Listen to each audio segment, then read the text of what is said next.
जय जगन्नाथ सांग मैंने आशा करुचे भगवानଙ୍କର ଅପରକରଣରୁ ଆପଣମାନେ ଭଲରେ ଥିବେ ଏବଂ ସୁଖମୟ ଜୀବନ ଅତିବାହିତ କରୁଥିବେ। ଆଜି ଆମେ ନବମ ଶ୍ରେଣୀର ସାହିତ୍ୟ ବିଷୟବସ୍ତୁର ହେ ମୋର କଲମ ପଦ୍ୟଟାକୁ ଆଲୋଚନା କରିବା। ଆମର ଅତି ପ୍ରିୟର କବି ହେଉଛନ୍ତି ଗୋଦାବରୀଶ ମହାପାତ୍ର। ତାହେଲେ ତାଙ୍କର କବି ପରିଚୟ ବିଷୟରେ ଟିକେ ଆଲୋଚନା କରିବା ପିଲାମାନେ। ତାଙ୍କର ଆବିର୍ଭାବ ହୋଇଥିଲା 1898 ମସିହାରେ ଏବଂ ତିରୋଧାନ ହୋଇଥିଲା 1965 ମସିହାରେ।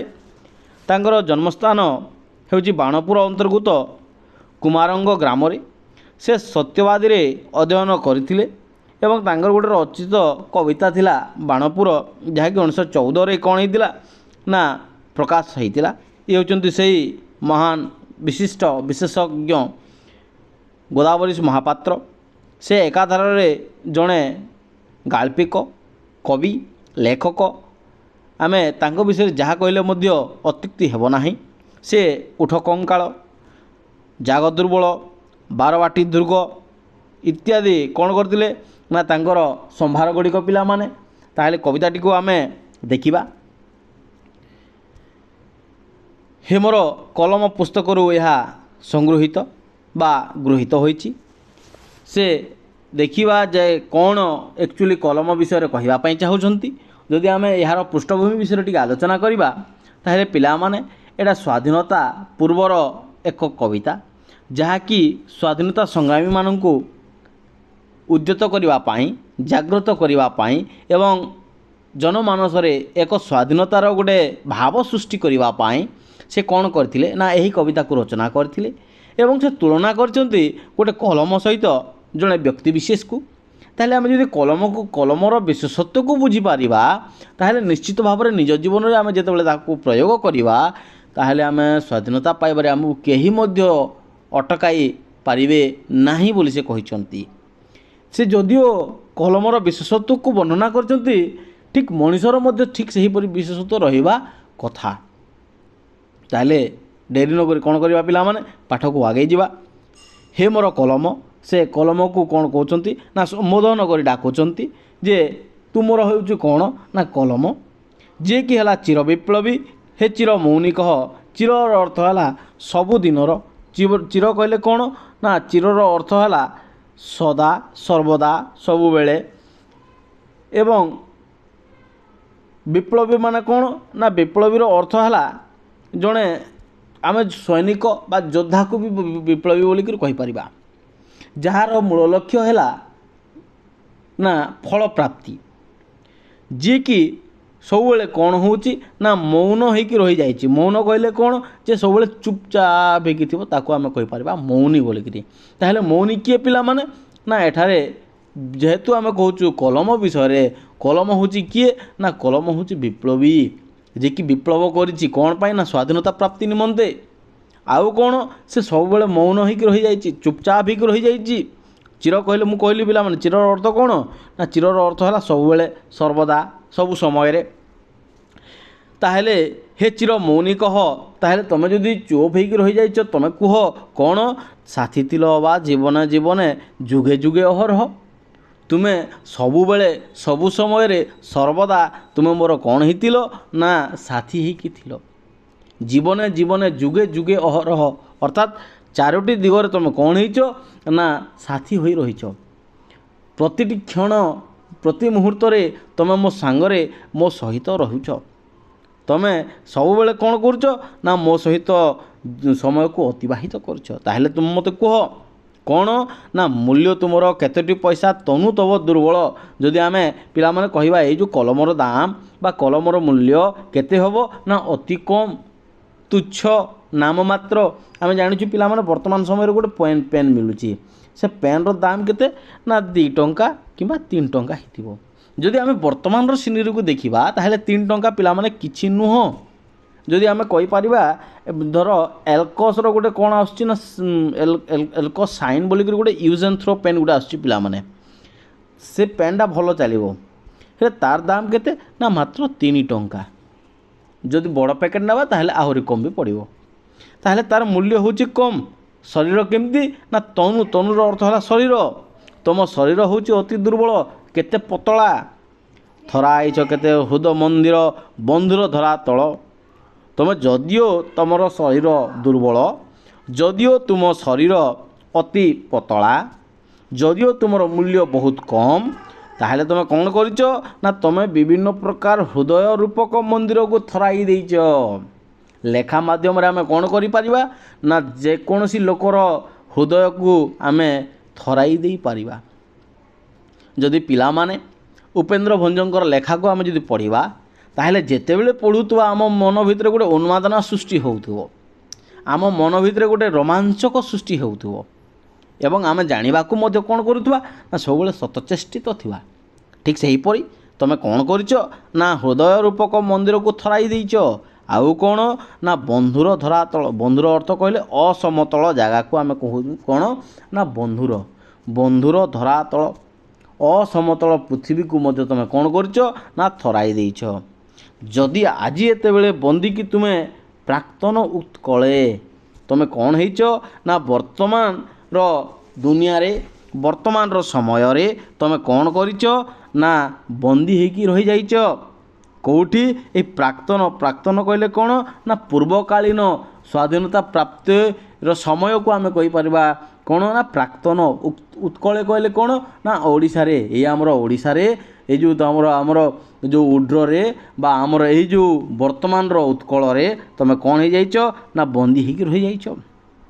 तेणुक तुम कौन करिवो ना जाग्रत करिवो उद्यत करिवो ए मड़ा जाति की थरे। मड़ा कहले कौन जो माने मुर्दार होइकी अछंती सब भलिया पड़ी जाइछंती जो माने निष्क्रिय हो जाइछंती जहांक भितर तेज नाही जो माने तेजहीन हो जाइछंती तांको भितर हम तेजर सृष्टि करबा को पड़िबो तांको भितर जीवनर संचार करबा को पड़िबो। सेटा किए ही करि पारिबो ए कलम तमे ही करि पारिबो। तेणु सेमानकु तुम कौन करिवो ना जाग्रत करिवो उद्यत करिवो एवं सेमानकु गोटे पुनर्जीवन तुम प्रदान करिवो। हे कलम तमे ही करि पारिबो।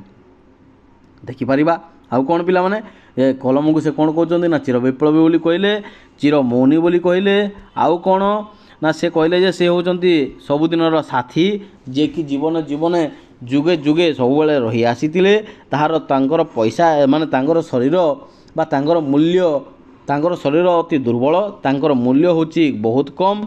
से कौन करचंती हृदय रूपक मंदिर को थराइछंती एवं विभिन्न प्रकार असमतल जगह को मध्य आज से कौन हो जाइछंती आज से बंदी हो जाइछंती।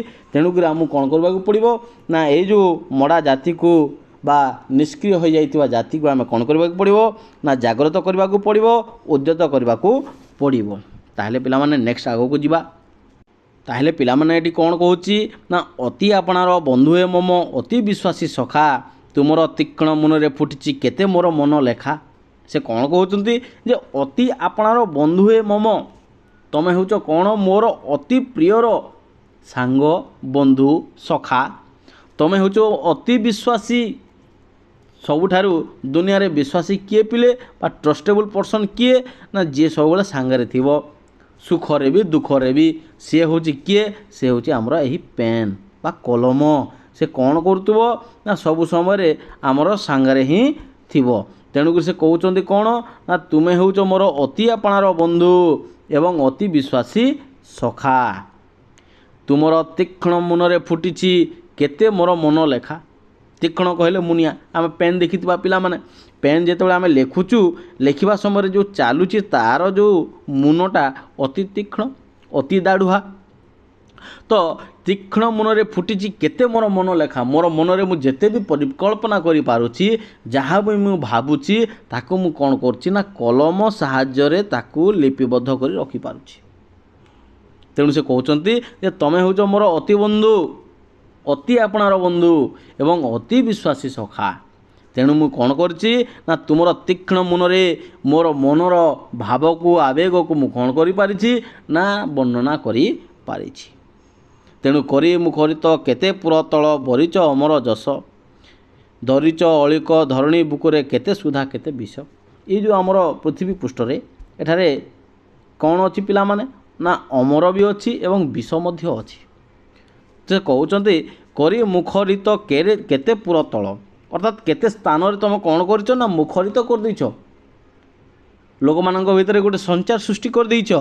ବରିଚ ଅମର ଯଶ, ବରିଚ ଅର୍ଥ ହେଲା ଧାରଣ କରିବା, ଅମର ଯଶ ଖ୍ୟାତି ତୁମେ କ'ଣ କରିଛ ନା ଧାରଣ କରିଛ। ଧରିଚ ଅଳିକ ଧରଣୀ ବୁକୁରେ, ଅଳିକର ଅର୍ଥ କ'ଣ ମିଥ୍ୟା ତୁଚ୍ଛ, ଧରଣୀ ବୁକୁରେ, ବୁକୁରେ କହିଲେ ନା ପୃଥିବୀ ପୃଷ୍ଠରେ ବା ପୃଥିବୀର ଛାତିରେ, ବୁକୁ କହିଲେ ଛାତି, କେତେ ସୁଧା କେତେ ବିଷ, ତୁମେ ଏହି ପୃଥିବୀ ପୃଷ୍ଠରେ କ'ଣ କରିଛ ନା କେତେ ଅମୃତ ଧାରଣ କରିଛ, କେତେ ବିଷ ମଧ୍ୟ ଧାରଣ କରିଛ। ଅମର ଯଶ ଖ୍ୟାତି ମଧ୍ୟ ତୁମେ କ'ଣ କରିଛ ନା ଧାରଣ କରିଛ ଏବଂ ମୁଖରିତ କରୁଛ। କେଉଁଟା ନା ପୁର ତଳକୁ ତୁମେ କ'ଣ କରୁଛ ନା ମୁଖରିତ କରୁଛ। ଆଜି ଏତେବେଳେ ହେ କଲମ ବାରେ ଚର ଚର ଚର ଚାଲ, ଜାଗ୍ରତ କର ଉଦ୍ୟତ କର ମୁକ୍ତି ଦ୍ୱାର ଖୋଲ। ବର୍ତ୍ତମାନ ତୁମେ କ'ଣ କରିବ ହେ କଲମ, ତୁମେ ଚର ଚର ଚର ଚର ଚର ଚର ଚର ଚର ଚାଲ, ଯାହା ମୁଁ ଭାବୁଛି ତାକୁ ତୁମେ ଲେଖି ଚାଲ, ଲେଖିବାକୁ ପଡ଼ିବ।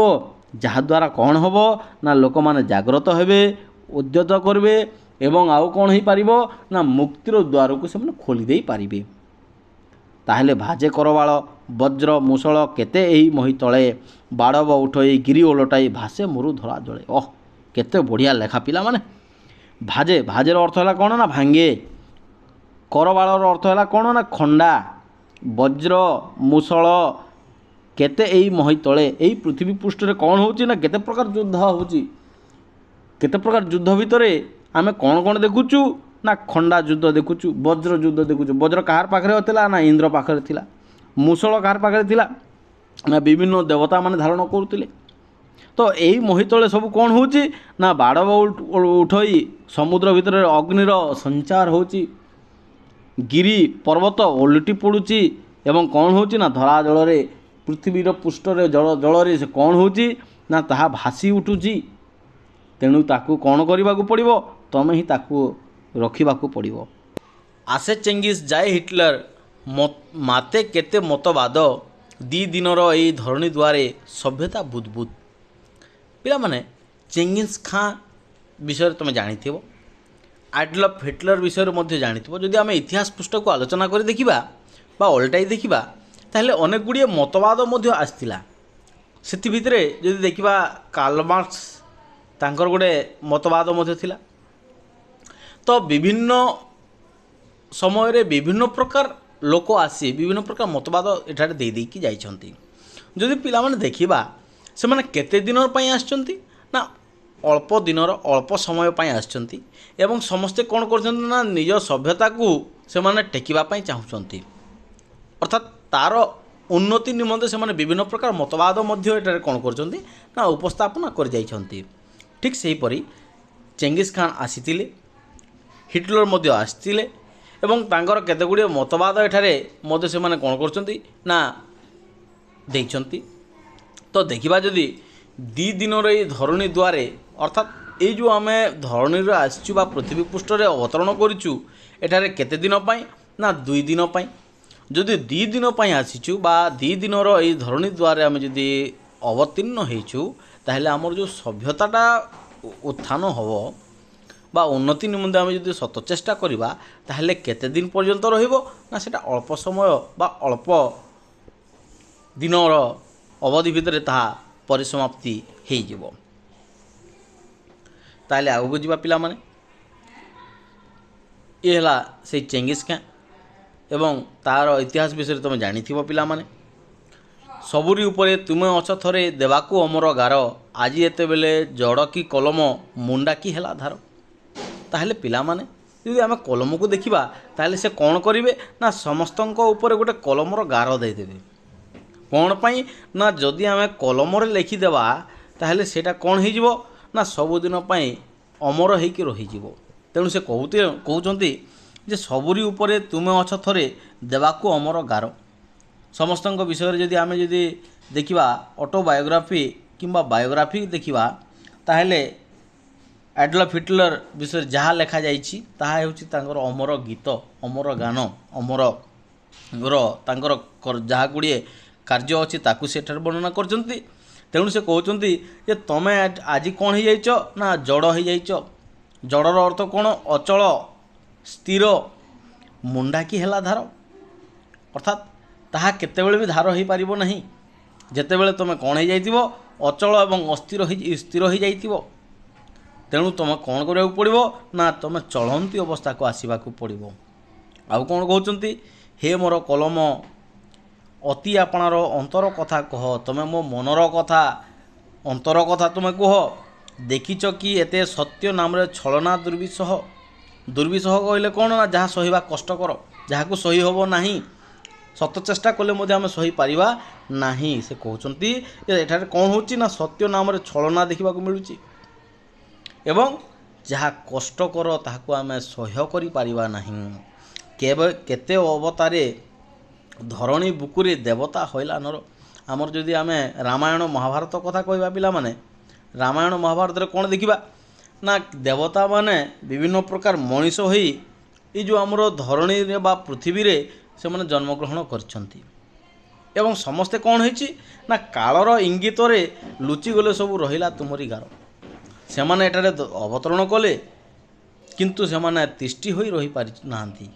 ସେମାନେ କାଳର ଅତିକ୍ରମରେ, ସମୟର ଅତିକ୍ରାନ୍ତରେ ସମସ୍ତେ କ'ଣ ହେଇଗଲେ ନା ଲୁଚିଗଲେ। ଖାଲି ରହିଲା କ'ଣ ନା ତମର ଯେଉଁ କଲମରେ ଲେଖାଯାଇଥିବା ଶବ୍ଦପୁଞ୍ଜ। ଏଠାରେ ଆମେ ଦେଖିବାକୁ ପାଇବା ପିଲାମାନେ କ'ଣ ନା କେତେ ଅବତାରେ ବା କେତେ ଅବତାର ନେଇ ଏହି ପୃଥିବୀ ପୃଷ୍ଠରେ ଦେବତାମାନେ ବିଭିନ୍ନ ପ୍ରକାର ମଣିଷ ରୂପରେ ଜନ୍ମଗ୍ରହଣ କରିକି ସେମାନେ କାଳର ଇଙ୍ଗିତରେ ନିର୍ଦ୍ଦେଶରେ ସେମାନେ ଲୁଚି ଯାଇଛନ୍ତି। ଖାଲି ରହିଯାଇଛି କ'ଣ ନା କଲମର ଗାର, କଲମର ଲେଖା। ସବୁରି ଉପରେ ତୁମେ ଅଛ ଥରେ ଦେବାକୁ ଅମର ଗାର, ଆଜି ଏତେବେଳେ ଜଡ଼କି କଲମ ମୁଣ୍ଡା କି ହେଲା ଧାର। ପିଲାମାନେ କଲମଟା କ'ଣ ନା ସମସ୍ତଙ୍କ ଉପରେ ଭାରି ହୋଇଯାଇଛି ଏବଂ କଲମକୁ ଆଉ କ'ଣ କହୁଛନ୍ତି ନା ତୁମେ ଅନ୍ତରର କଥା କୁହ। ସତ୍ୟ ନାମରେ ତୁମେ ଏଠାରେ କ'ଣ ଦେଖୁଛ ନା ଛଳନା ଦେଖୁଛ, ଯାହାକି ଦୁର୍ବିସହ ସହିବା କଷ୍ଟକର। ଏବଂ ଏଠାରେ ଆମେ କ'ଣ ଦେଖୁଛୁ ନା ବିଭିନ୍ନ ପ୍ରକାର ଦେବତାମାନେ ନର ରୂପରେ ଏଠାରେ ଜନ୍ମଗ୍ରହଣ ମଧ୍ୟ କରିଛନ୍ତି। ତୁମେ ଗୌତମ ଶଙ୍କର ଯୀଶୁ ବଚନ ରଖିଛ ଧରି। ଗୌତମ ଯାହା କହିଯାଇଛନ୍ତି, ଯାହା ବାଣୀ କହିଛନ୍ତି ବା ଯାହା କାର୍ଯ୍ୟ କରିଛନ୍ତି ତାଙ୍କର ଲେଖାକୁ ତୁମେ କ'ଣ କରିଛ ନା ନିଜେ ଲେଖି ରଖିଛ। ଶଙ୍କରାଚାର୍ଯ୍ୟ ଯାହା କହିଲେ ତାକୁ ମଧ୍ୟ ତୁମେ ଲିପିବଦ୍ଧ କରି ରଖିଲ। ଯୀଶୁ ମଧ୍ୟ ଯାହା କହିଲେ ତାଙ୍କର କଥାକୁ ବି ରଖିଲ। ତେଣୁକରି ତୁମେ କ'ଣ କରିବ ନା ଜାଗ୍ରତ କର, ଉଦ୍ୟତ କର ଆଉ ଥରେ ସେହିପରି। ଏମାନଙ୍କର ବାଣୀକୁ ଯେମିତି ତୁମେ ଲେଖିଦେଲ, ଏମାନଙ୍କର ବାଣୀକୁ ଯେମିତି ତୁମେ ଗୋଟେ ଅମର ଗାର ଦେଇଦେଲ, ଠିକ୍ ସେହିପରି କ'ଣ କରିବାକୁ ପଡ଼ିବ ନା ଆଉ ଥରେ ଲୋକମାନଙ୍କୁ ଜାଗ୍ରତ କରିବାକୁ ପଡ଼ିବ, ଉଦ୍ୟତ କରିବାକୁ ପଡ଼ିବ। ତ ତୁମେ ତ ଚାଲିନ ଛଳନାରେ କେବେ, ଠକିନ ଗୁଣ୍ଡାମିରେ, ପେଷଣ ଶୋଷଣ ଦୂଷଣ ଦେଇଛ ଆଡ଼ଇ ଏକଇ ଗାରେ। ତୁମେ କେବେ ହେଲେ ଛଳନାରେ ଚାଲିନ, ଠକାମି ବା ଗୁଣ୍ଡାମିରେ ତୁମେ କେବେ ଠକିନ, ତୁମେ ଠକାମିର ଶିକାର ମଧ୍ୟ କେବେ ହୋଇନ। ପେଷଣ ଶୋଷଣ ଦୂଷଣ ଦେଇଛ ଆଡ଼େଇ ଏକଇ ଗାରେ। ଯଦି କଲମରେ ଆମେ ଯାହା ଲେଖିଦେବା ପିଲାମାନେ ତାହା ହିଁ ସମାନ, ତାହା ହିଁ ଲିପିବଦ୍ଧ ହୋଇକି ରହିବ। କେବେ ମଧ୍ୟ ପେଷଣ ଶୋଷଣ ଦୂଷଣ ଏମିତି ମାନେ ଛୋଟ ଛୋଟ କାମ ପାଇଁ, ଛୋଟ ଛୋଟ ଜିନିଷ ପାଇଁ କଲମ କେବେ ମଧ୍ୟ ଡରି ନାହିଁ। ତାକୁ କ'ଣ କରିଛି ନା ସାମ୍ନା କରିଛି। ସେ କେତେବେଳେ ବି ଠକାମିର ଶିକାର ହୋଇନାହିଁ।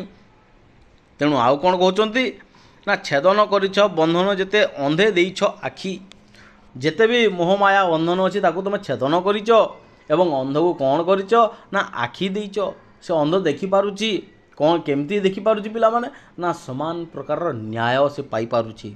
କାଳ ବକ୍ଷରେ ମହା ଅକ୍ଷରେ ପଦେ ପଦେ ଲେଖି ଲେଖି। କାଳର ବକ୍ଷରେ ବା କାଳର ସମୟର ଅତିକ୍ରାନ୍ତରେ ତୁମେ କ'ଣ କରିଛ ନା ଲେଖି ଯାଇଛ। ଯାହା ଲେଖିଛ ତାହା ସବୁ ଅମର ହେଇକି ଅଛି। ଯେଉଁ ମହାନ ଅକ୍ଷରରେ ତୁମେ ଲେଖିଛ, ଯାହା ଲେଖିଛ ତାହା କ'ଣ ଗୋଟେ ଅନ୍ଧକୁ ଆଖି ଦେବା ସଦୃଶ ସମାନ। ଅର୍ଥାତ୍ ସେ କ'ଣ କରୁଛି ନା ନ୍ୟାୟ ପାଇପାରୁଛି। ବିପ୍ଳବ ତବ ଶାନ୍ତି ଶିବ ସୁନ୍ଦର ରସେ, ଯୁଗ ଯୁଗାନ୍ତ ଅନ୍ଧାର ଭେଦି ତୁମରି ପ୍ରଦୀପ ହସେ। ବିପ୍ଳବ ହେଉଛି ତୁମର ମାନେ ସତ୍ୟ ଶାନ୍ତି ଏବଂ ଶିବ ସତ୍ୟ ଶାନ୍ତି ଏବଂ ଶିବ ସୁନ୍ଦର ରସେ। ତୁମର ବିପ୍ଳବଟା କ'ଣ ନା ସତ୍ୟ ଶାନ୍ତି ଶିବ ଏବଂ ସୁନ୍ଦର ଭଳିଆ, ଯାହାକି ଯୁଗ ଯୁଗାନ୍ତ ଅନ୍ଧାର ଭେଦି, ଅନ୍ଧାରକୁ ସେ ଭେଦ କରିଦେବ ଏବଂ ଆଲୋକ ସୃଷ୍ଟି କରିବ। ଏବଂ ତୁମରି ପାଇଁ କ'ଣ ହେବ ନା ଏଠାରେ ପ୍ରଦୀପଟା ହସିବ ବା ସବୁଆଡ଼େ ଆଲୋକଟା ଖେଳାଇଯିବ। ତେଣୁ ପିଲାମାନେ ଆଉ ଗୋଟେ ଟିକେ ଦେଖିଦେବା ଆଉ ଥରେ କ'ଣ ନା ତୁମେ ତ ଚାଲିନ ଛଳନାରେ କେବେ ଠକିନ ଗୁଣ୍ଡାମିରେ ପେଷଣ ଶୋଷଣ ଦୂଷଣ ଦେଇଛ ଆଡ଼ଇ ଏକଇ ଗାରେ। ଗୋଟେ ଗାରରେ ଏକ ଅକ୍ଷରରେ ତୁମେ କ'ଣ କରିଛ ନା ଏସବୁକୁ ଏଡ଼େଇ ଦେଇଛ। ତୁମେ ସବୁ ପ୍ରକାର ବନ୍ଧନକୁ ଛେଦନ କରିଦେଇଛ। ଅନ୍ଧକୁ କ'ଣ କରିଛ ନା ଆଖି ଦେଇଛ ଏବଂ କାଳର ବକ୍ଷରେ ତୁମେ ମହାନ ଅକ୍ଷର ଗୁଡ଼ିକ ଲେଖି ଲେଖି ତୁମେ ମହାନ ହେଇଯାଇଛ। ତେଣୁକରି ତୁମର ଯେଉଁ ବିପ୍ଳବଟା ତବ କହିଲେ ତୁମର ସତ୍ୟ ଶାନ୍ତି ଶିବ ସୁନ୍ଦର ରସେ ଯୁଗ ଯୁଗାନ୍ତ ଅନ୍ଧାର ଭେଦି ତୁମରି ପ୍ରଦୀପ ହସେ। এই ଯୁଗ ଯୁଗାନ୍ତକୁ ଯଦି ଆମେ ଦେଖିବା ପିଲାମାନେ ତୁମର ହିଁ କ'ଣ ଦେଖାଯାଉଛି ଯଶ ଖ୍ୟାତି ସବୁ ତୁମକୁ ଦେଖିବାକୁ ମିଳୁଛି। ତେଣୁ ପିଲାମାନେ ଆଜି ପାଇଁ ଏତିକି। ଧନ୍ୟବାଦ। Thank you to all. ପୁଣି ଦେଖା ହେବ ଅନ୍ୟ ଏକ ଭିଡ଼ିଓରେ। ଯଦି କିଛି ବୁଝିବାରେ ଅସୁବିଧା ଥାଏ ନିଶ୍ଚିତ ଭାବରେ କମେଣ୍ଟ ମାଧ୍ୟମରେ ଜଣାଇଲେ ତାର ସମାଧାନ କରାଯିବ। ଧନ୍ୟବାଦ। Thank you to all.